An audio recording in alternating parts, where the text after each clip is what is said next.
پھر سڑکیں بند ہو جائیں گی، پھر احتجاج ہو جائیں گے، پھر ہمارے اپنے بھی یہ نعرہ بلند کرنا شروع کر جائیں گے توہین ہو گئی مقدسات کی۔ تو کیا ہمارے مقدسات نہیں؟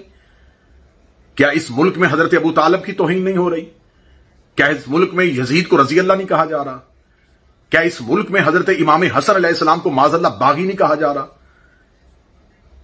جتنی دیر تک میں پاکستان میں موجود رہا، میں نے ہر ممکن کوشش کی کہ میں ہر زبان، جو بھی کتا کہیں سے بھی بھونکتا تھا اس کی زبان کا جواب دیتا تھا، لیکن مجھے صلہ کیا ملا؟ اپنوں کی طرف سے غدار، MI6 کا ایجنٹ اور پتہ نہیں کون کون سے الزامات۔ بالآخر مجھے جلا وطنی کرنی پڑی، اور جلا وطنی پہ کہہ دیا کہ وہ بھاگ گئے۔ 5 محرم کی بقوے کے بعد 7 محرم تک میں پاکستان کی سڑکوں پہ رہا ہوں، لیکن جب مجھے خبر ہو گئی کہ کہاں کہاں سے کون کون سی سازش ہو رہی ہے، تو پھر ہمارا زندگی بچانے کا مقصد یہ ہے کہ زندگی ہم نے وقف کی ہے آل محمد کے لیے۔ ابھی ہم نے زندگی سے بہت سے کام لینے ہیں، ابھی بہت سی آوازیں ایسی ہیں جنہیں ہمیں خاموش کروانا ہے۔ ہماری نوکری، ہماری ڈیوٹی ہمیں مجبور کر رہی ہے کہ بارڈر کا سپاہی مورچہ اس لیے بناتا ہے کہ اسے خبر ہوتی ہے کہ گولی سینے پہ تو کھانی ہے، لیکن کم از کم دشمن کو جواب دینے کے بعد ہم اب جام شہادت نوش کریں۔ یقیناً ہر مومن کی آرزو ہے شہادت، لیکن ابھی بہت سے مقاصد حاصل ہونے۔ میں اللہ آل محمد کو گواہ بنا کے کہتا ہوں کہ جناب سیدہ کی عصمت کی قسم کہ مجھ سمیت جتنے بھی ذاکرین پاکستان میں مجالس پڑھے ان میں سے کوئی بھی غیر ملکی ایجنٹ پہ نہیں ہے، کوئی غیر ملکی ایجنڈے پہ نہیں ہے۔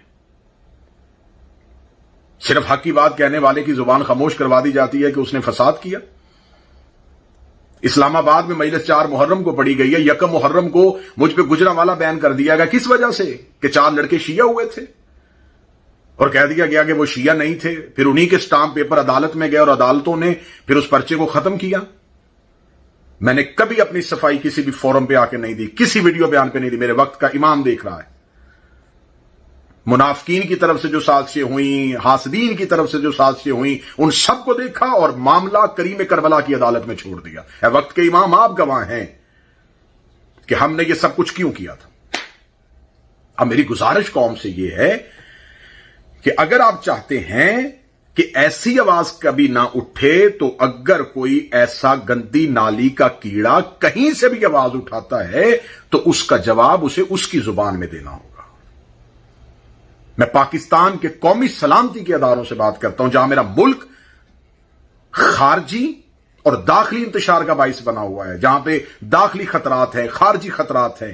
اور کل اپوزیشن کی جماعتوں کے ساتھ پاکستان کی پاک فوج کے سربراہ نے اور DGISI نے جو ایک مشاورتی اجلاس کیا، یقیناً ہم شیعہ اس ملک میں محب وطن ہیں، ہم اتحاد پسند ہیں، ہم چاہتے ہیں اس ملک میں امن ہو، ہم چاہتے ہیں اس ملک میں ہر ایک کو مذہبی آزادی ہو۔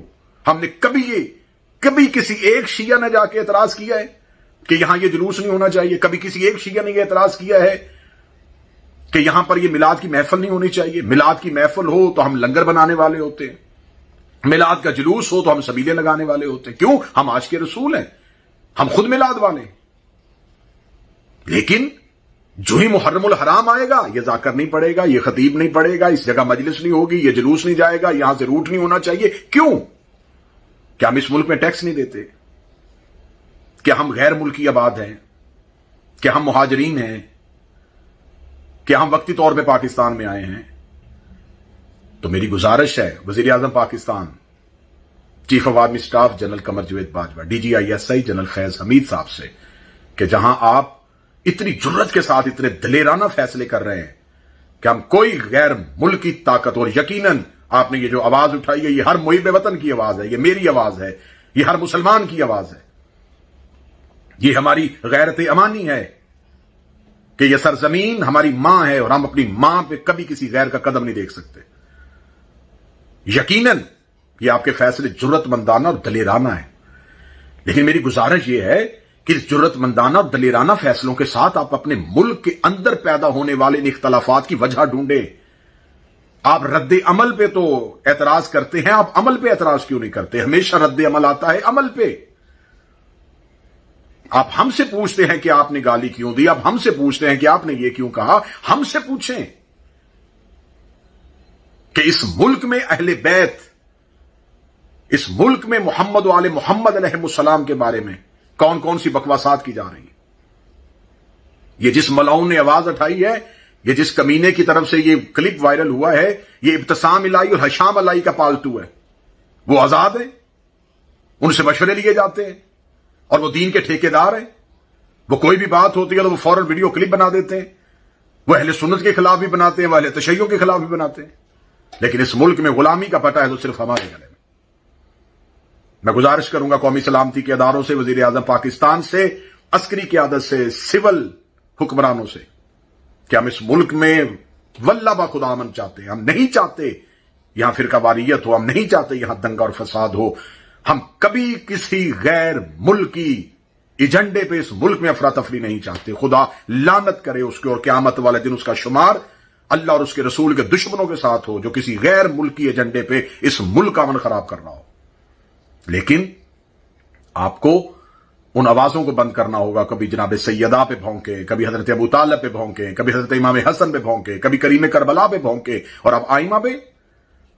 اس ملک میں امن تبھی ہوگا، ریاست مدینہ تب بنے گی اگر یہاں اہل بیت علیہ السلام کی عزت کا تحفظ ہوگا. لیکن یہ ستم ظریفی ہے کہ اس مدینے میں بھی سیدوں پہ ظلم ہوتا رہا، اور اب ریاست مدینہ میں بھی آل محمد پہ ظلم ہو. ہم ممبر سے حقائق پڑھیں گے عزت کے ساتھ، ہم عقائد پڑھیں گے احترام کے ساتھ. یہ ہمارا حق ہے، یہ ہمارا رائٹ ہے. اسے کوئی قانون ہمیں اس بات سے نہیں روک سکتا کہ ہم احترام کے ساتھ اپنا عقیدہ پڑھیں گے. ہم مولا علی کو خلیفہ بلا فصل مانتے تھے، مانتے ہیں. ہم جناب سیدہ کو رسول کی اکلوتی بیٹی مانتے تھے، ہم مانتے ہیں. ہم آئمہ کی عصمت کے قائل ہیں، ہم قائل رہیں گے. ہمیں اپنے اسی عقیدے پہ جینا ہے، ہمیں اپنے اسی عقیدے پہ مرنا ہے. السلام علیکم یا علی علیہ السلام.